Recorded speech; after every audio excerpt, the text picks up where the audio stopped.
all, my name is Eric Tidwell, and I am the Managing Director of the King Center.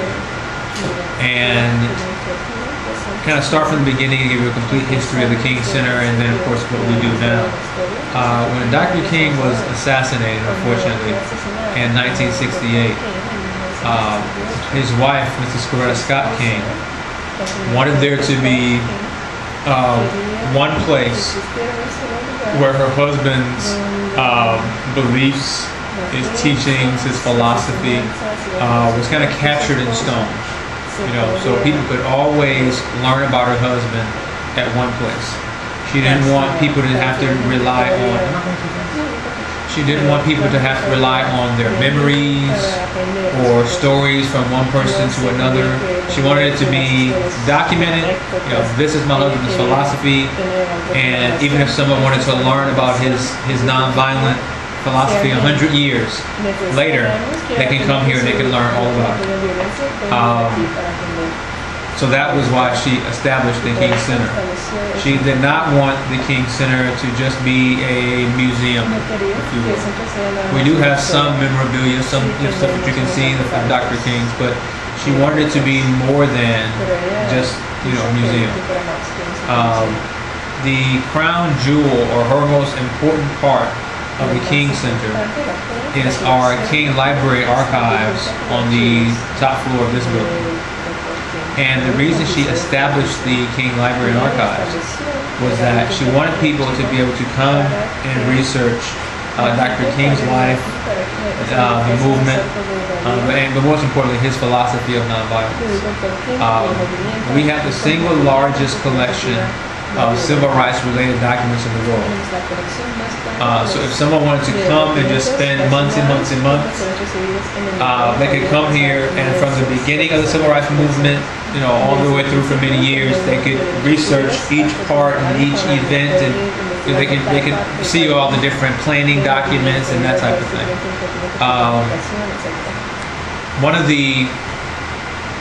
So in essence, we presently today, we serve three primary functions as it relates to Dr. King's philosophy of nonviolence.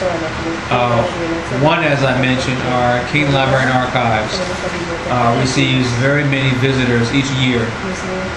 Some are students, like for example, even small kids as well as high school students, very many college students, very many authors, and we have many students, college students, who may be doing their doctoral work or doing graduate work as it relates to nonviolence. So they'll come here and study all about Dr. King. That was the most important part that Mrs. King wanted to make sure happened. The second part is we allow individuals not only to study, of course, but we receive right about 1 million visitors per year here to the King Center, to tour the King Center. And it allows people to spend a few hours and kind of walk through the life of Martin Luther King. And just to kind of see what his life was all about, and see kind of hands-on in person, you know, what the civil rights movement was all about. So that's the second thing. And the third thing, we do training in what we call Kingian nonviolence. So we teach people that Dr. King's philosophy of nonviolence is far-reaching and all-encompassing. You can apply Dr. King's methods to almost anything. You can apply it to education, you can apply it to medicine, you can apply it to business, you can apply it to, you know, obviously, of course, you can apply it to human rights, you can apply it to anything. One of the things that's most important in terms of our teaching of Kingian nonviolence is that nonviolence, when Dr. King speaks of violence, it's more than just physical violence.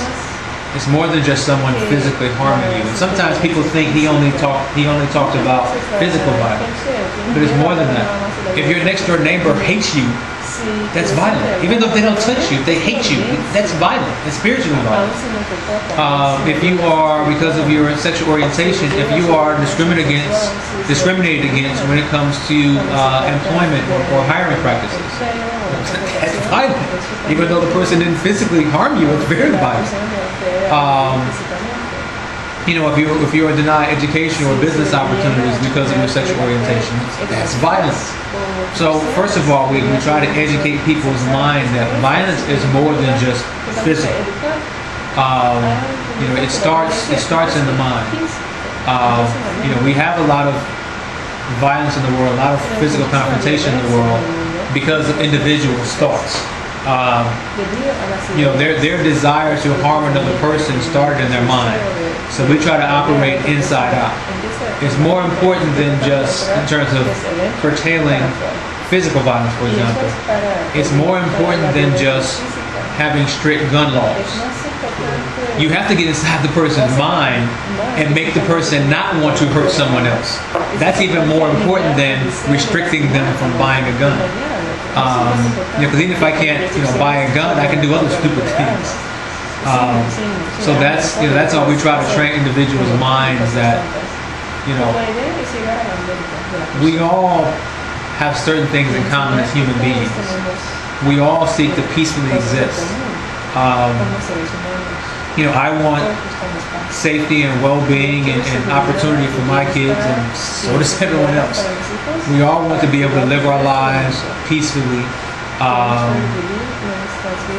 and, you know, and have an opportunity to thrive in life, whatever thrive means for you personally. So those are the three primary areas. You know, individuals being able to do research here about nonviolence, our teaching of Kingian nonviolent philosophy, and then individuals coming in and being able to physically tour and learn all about Dr. King.